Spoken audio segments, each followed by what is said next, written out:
School of Management.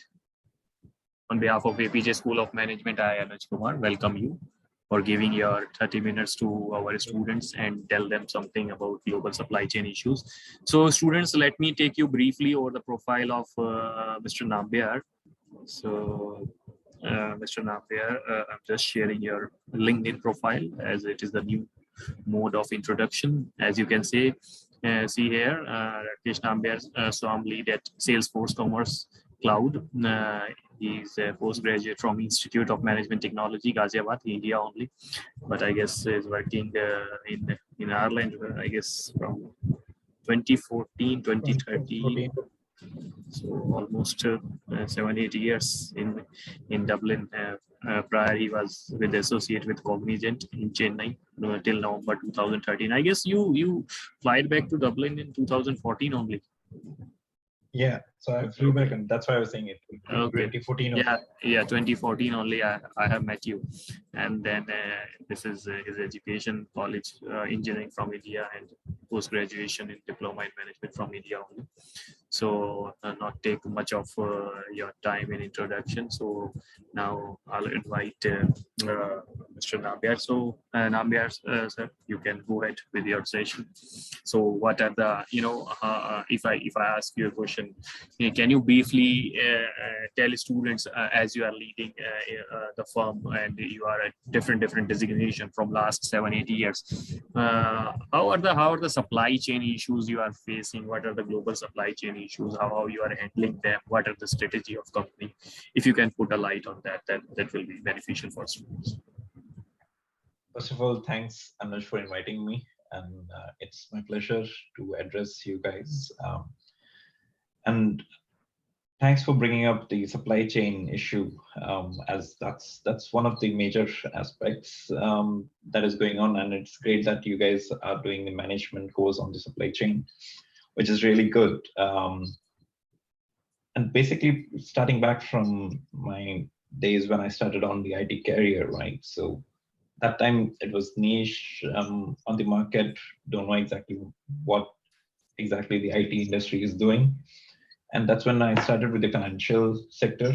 So my initial business thing was financials, where we kind of try to understand what exactly the financials, how it works. And definitely finance is just one part of the supply chain, where once everything is done, you would be getting the payment back, right? So you have to make the whole process. So over the period of time, in the last 14 years of my career experience, I try to understand the business as well. And that's where I was interested in getting a postgraduate diploma as well in management, which led me to understand how the entire business works and how the information technology can actually help the industry grow as a whole. Supply chain is one of the parts. I would say I'm not a completely management guy, but yes, definitely I'm trying to use the information technology, how it can help the supply chain. Now, the challenges that we face, there are multiple ways of looking into supply chain. So one from the business perspective, which is the core and niche that you guys would be studying, would be the resourcing overall that everyone is seeing at this point of pandemic. We had seen that the demands have increased, supplies have reduced. You have to make sure you have a really good communication between all the different aspects in supply chain management in order to get a through and through resource utilization being done, right?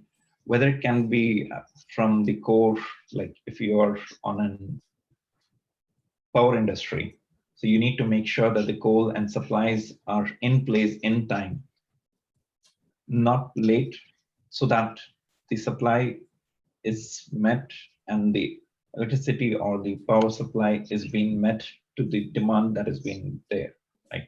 With pandemic, it has been really difficult with resources not available and people not actually able to make, the contact and the availability for them to interact with various people to make sure that the supply is provided on time, which lead to various different problems currently, right? And as a part of this, the solution that I see forward, and I had since I've been working with Salesforce for the last 2 years, where I'm exploring various other prospects and different clouds that we work on. One of them is definitely the CRM that we propose, and 360-degree view that can help companies actually work efficiently, right? So if we want to make sure the supplier and the buyer are in one place, and they just do the supply and the buying aspect, so they basically be on the top, but then there are executors in between that comes into picture, those who executes the entire transaction, right, starting from the supplier to the receiver, and then process the financials once you generate the bills, right? So everything has to be done in sync. So now incorporate that. Major troubles, as I mentioned earlier, is the communication. So how, as a IT industry, we can actually include everyone in one place. So essentially with Salesforce CRM, we have something where 360-degree, where one can actually view all the transactions, starting from the supply till the receiver, and then make sure that all these transactions are visible, all the executors as well. Because most of the times, if there has been a transaction done, the executors are not aware of, or they get to know of it later on. So previously, before any of these happened, you would probably pull up a sheet on let's say on Google Sheet or on Excel sheet. You pull up on a weekly basis or a monthly basis entire supplies and the demand, how you go ahead, you pivot different tables and try to make sure a sense of it, or you would definitely go back to an analyst who would probably analyze and provide you the data that would help make sure that the supply and demand are all meeting up and everybody is in sync. Now, with the fast-paced world at this moment, and where you have less resources in terms of human resources as well as everyone, so you need to make sure all the communication is done pretty quick and visible to everyone, right? Based on their authority and authorizations, right? So once these are in place, anyone can make and look at the suppliers, who all are the suppliers in one place. They can get the credentials of each supplier. That narrows down a lot of effort in understanding the existing market and the credibility of different suppliers. And then based on your logistics in terms of where you're located and which one is more feasible, you can approach the supplier straight away through the information technology or the CRM platform that is provided. That helps improve the overall process and agility to get things done quicker and make sure that the bills and procurement data is available for the respective team to process it further rather than any delays. So that's one aspect which I had seen, which is improving over the period of time, and there's still a lot of scope in there where we can improve. And working on commerce cloud side and being partially a part of B2B commerce as well, rather than just B2C. So business to business transactions that happen, which involves all these supply chain and making sure your end-to-end product is going through smooth. So any supplies and demands being processed, any procurement done is processed in such a way that all the billables and details and the procurement details are available to the respective team within the CRM on your mobile, essentially. So you are not running behind, you have to open up a laptop. No, you have your CRM on your mobile, you can check that. You can follow up with your suppliers on email through CRM straight away or through different Slack or communication channels that is provided, so that you are not behind your schedule. And you also then understand where your supplies are depleting, how you can compensate that.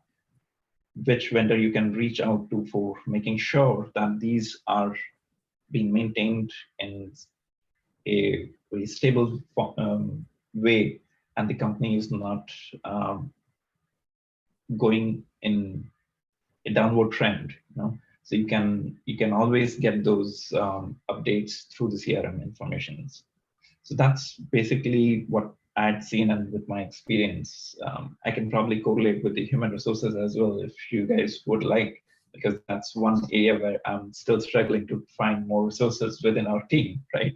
So again, that's kind of, you can correlate with IT industry, where you need the resources who would be able to understand the business as well as the technology in order to implement it. And LinkedIn is being one of the ways actually, which works like a CRM for us as a resourcing in terms of finding the right resources, getting a right people with the technological as well as the business background to get in. Now, again, difficult to get the procurement in that process because it's a way, what do you say? It's an agile market. Everyone is hopping on from one to other, and it's difficult to find right resources at right time. So that's again something I would like to say. Any Okay, other? I want to ask you, like you said, like during COVID-19, it was difficult. It was difficult to track things and all, and you are already struggling with human resource and all. Though I personally see LinkedIn as an effective channel. For it is, if you look for recruitment, LinkedIn is the most prominent and the most promising channel in India as well as in abroad. So I want to ask you how your experience with the technology, prior to COVID. I'm not saying you are not using technology prior to COVID. During COVID, you probably your interaction with technology is much more as you were doing prior to COVID. So I just want to understand, how your interaction with the technology has been increased. At the same time, there will be few individuals in your company who may or may not like technology. They are a little bit like resistant towards technology, like the people of old age and all. So what is your experience with using technology during COVID time? So if you can put a light on that.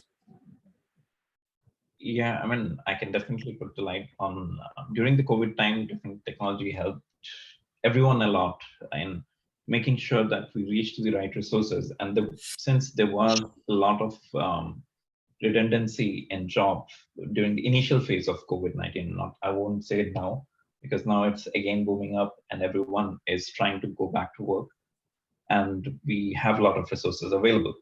But during the start of COVID, right, so it was in early 2020s, I think we had seen a lot of people being laid off, and multiple talented people were unable to cope up. That wasn't their fault. It was all the business was going down. So, and we were fortunate at that point of time to definitely got hold of few good resources, and technology did help, because a lot of new ways through which LinkedIn had helped as well is to put banners which would allow that we are hiring, and people who are really well worth their knowledge had actually put up that they are available, which makes us easier to identify the right resources using the right technology. And in fact, coming on to the next point that you mentioned, Anuj, is that most of the people who would not be liking technology, unfortunately, in Salesforce, we don't have anyone who don't like technology. Everybody works, whatever age they are. But yeah, I can No, probably give no. an In example. India, we have Prior a to that. scenario. Yeah, like you Yeah, also know. definitely. Yeah. I definitely understand that. And that's why I was going. I mean, it's not just in India. It probably depends on the sector and where you're working in. So when I was prior to joining Salesforce, I was working with Deloitte. I was with revenue commissioners here, which is essentially the old school people in revenue commissioners, where we definitely had few people who don't like to use technologies. It's maybe prior to COVID-19, but still relevant to the question that you had asked.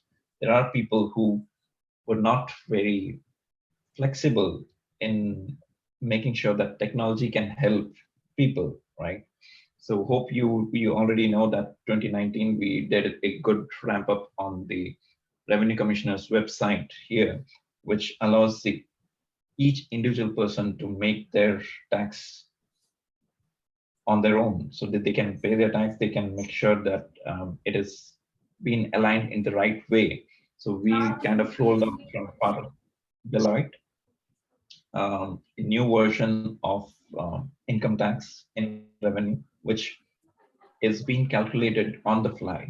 So rather than making a paper statement for an employer, so prior to 2019, what we used to do in Ireland was each employer had to file their returns at the end of the year manually and make sure everything has been done. Now, with technology, we were able to push that through, and it is flowing seamlessly now since 2019 with the payslip. Whenever the payslip is being generated, it also flows through to revenue on a dynamic way. So they need not actually file towards the end of the year a form to submit all their employer tax and details. This goes online and they need not do anything at this point of time. So these are few things which we can do with technology, ease things out. And definitely at that point, there were resistance within the organization because it's a government organization. There are old school people. It was difficult to convince them. Definitely once we were through and we had showcased them the how it is going to benefit them, it was easier. But definitely for that, we need to make their life easier as well. That's the first step always we need to take. So when somebody resists, the first thing you do is make their life easier by technology and showcase what it can do. Once they accept that, then it is the next step forward is easier to get them ramped up. So we had built internal tools for those old school guys as well, to easily check if they want to identify any particular employer, to ring them up, asking for any queries where they can go in. So it is a two-way process that we need to do internal applications as well as the external application for the ease of both the fronts. Does that answer Okay, your question? yeah, you answered my question perfectly well. I want to ask you, like, you are doing, you are handling supply chain and also handling this responsibility, very well. I want to understand while selecting a supplier, like we have a chapter on supplier selection. While selecting a supplier, what things are in your mind? Is there any set criteria how you select this? If you are working with a supplier from last 2-3 years and you have to change the supplier, you have to go to someone else, or what is the criteria your company looks for? What type of supplier is he able to go with us for longer term, or what are those essentials which you look in a supplier? The essentials that we look on a supplier is the sustainability and Yeah, sustainability. This is the primary issue. Yeah. So because you have to make sure that they are sustainable on a long run, and they have a good credit scores in terms of if we look at the resourcing perspective, how credible the resources that they are providing are. So that goes to credibility. It doesn't mean that if they are sustainable, they can only sustain if they have a credible score. So the resources that they provide are credible. That's one most important point I would say that we would be looking at.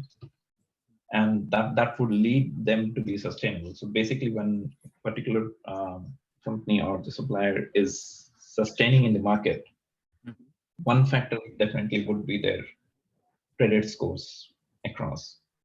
The other one is Credit how score agile in they are. I want to understand one thing. In sustainability, you also look for is how he is impacting the environment, sustainability, because we study this thing, sustainability linked with environmental measures. What is the product, whatever they are delivering, is it creating harm to the environment, or is the production is increasing carbon dioxide and all? What type of sustainability you look for, and what do you mean by sustainability in your terminology? I just want to understand it.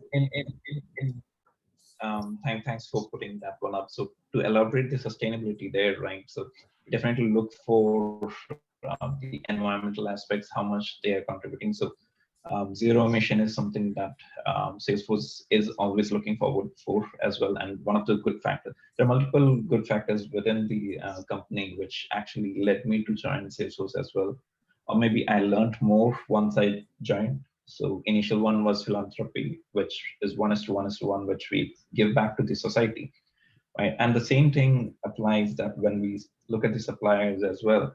So we make sure that they are sustainable, they are giving back to the environment as well as for the people and the society. So environment is one a major one where we look forward for any suppliers with a zero emission is the one that we'll be looking for forward for. And if they have to sustain for a longer run, that is again with the new fourth generation of technology, we definitely need something which is sustainable with zero emission, environment friendly, and make sure that any vendors that we go for, they have a good rapport and deals within giving back to society, right? Then that's one important factor that we'll be looking forward for.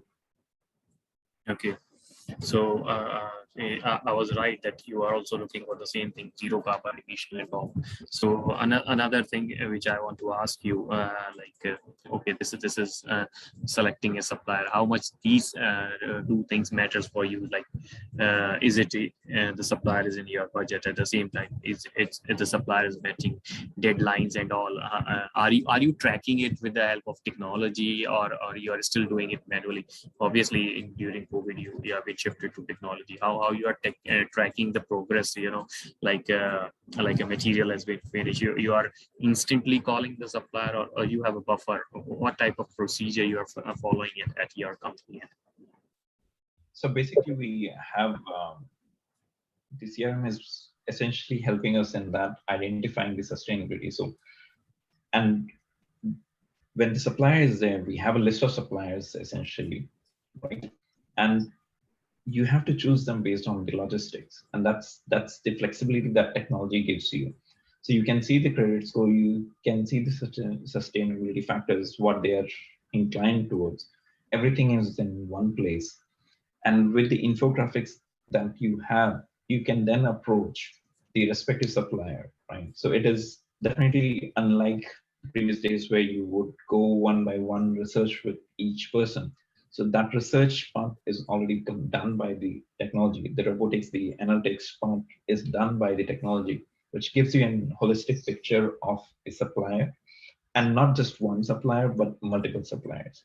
Again, Okay. it depends on your logistics as well. Sometimes you need to look for the legal aspects from which supplier you can get it import. Do you need to do an import which is needed? And if the import is needed, then how much cost it is going to add and what value you are going to get. So it is again something that you need to work on, but you have all the data and analytics in front of you to ascertain that. That's where the logistics would probably come in, that you need to make the right decision based on that. And the communication is always there. Okay. How much time it took to a supplier, like no, sorry, how much time it took you to overall period? I want to understand overall time estimation. How much time it took you to assess the credibility, or to shortlist a supplier? How much time consuming is this whole process is?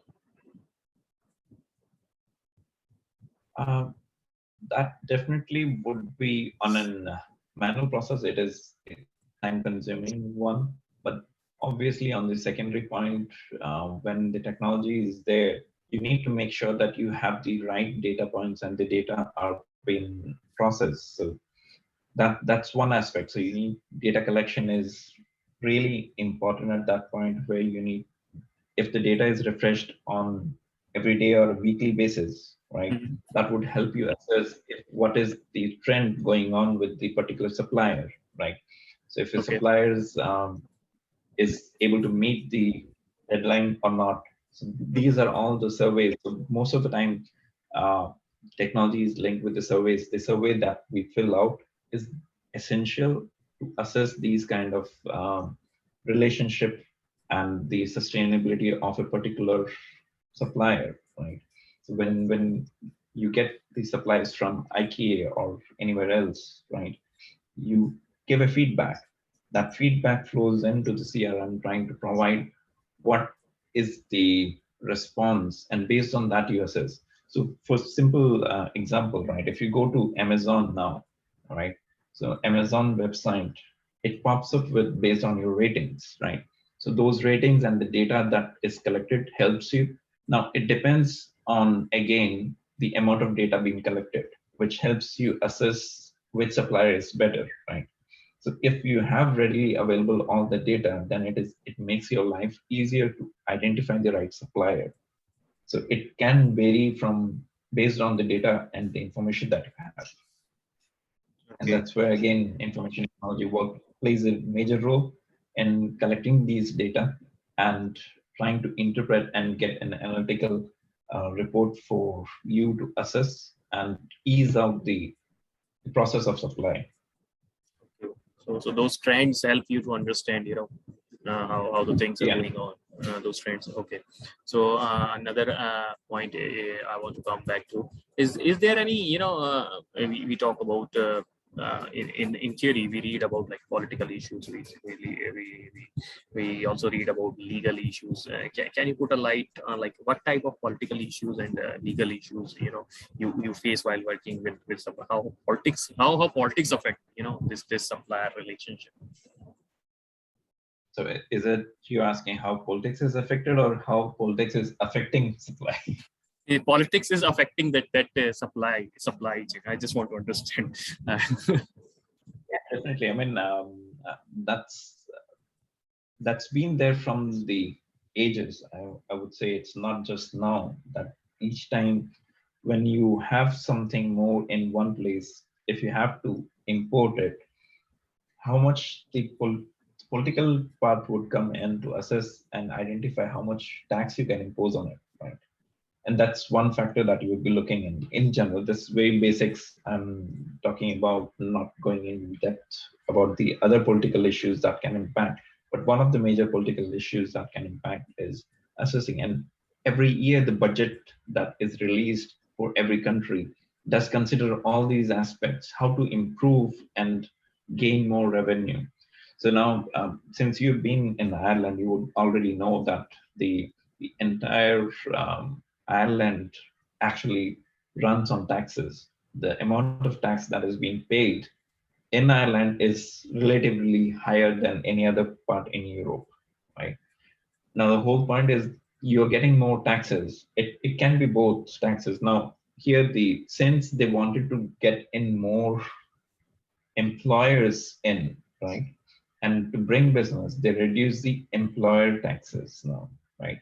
So employee taxes are high, but the employer taxes they reduced, and the main reason was to get in more um, firms and more people so that they can increase the job prospect within Dublin to prosper the economy, right? So once this is done, now there are multiple factors. Now people would try to use this as an opportunity to open a headquarters over here and then use this as a hub to route their transactions, right? So now this again political aspects comes into picture, which would drive getting the economy boom in one place through the supply. So your resources are now moving in to new place. And that same thing happens with various other countries. Well, political decisions are being made. Okay, if they want to sustain or they have something in abundance, how they can gain out of it.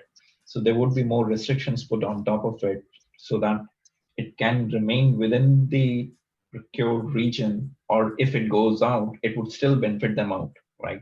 Now, there again, it would make the life of decision making for the suppliers, identifying the suppliers a bit difficult because if you are identifying a supplier who is in a particular region where the political influence is high, it is difficult for you to gather the supply from there, you know, and you have to assess both your how much amount you have to pay and how much pain you have to go through. The pain part can be probably reduced if everyone comply to the technology part, but now again, not everyone is there at this point of time around the world on technology on top of the technology. So definitely you have to make manual moves again. That would be difficult part. and these political issues would drive things. So if something happens and one plays any terror attack for the sake, if you say, it makes difficult for the logistics to go through that particular route. So that again changes the flow, and the supply would be hampered because of that as well.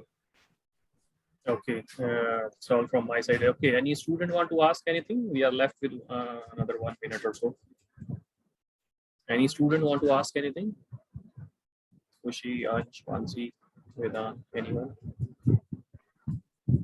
As you have committed me, like you have half an hour, so I'm not taking much of your time. So it's nearly 11:15. So once again, thank you very much, Mr. Nambiar, for joining us all the way from Dublin and giving us most precious 30 minutes of yours. And this 30 minutes actually not only student, it helped me to understand how the scenario is actually working in supply chain, do things we read in books and all, but that's apart, when it comes to practical, the things are completely different.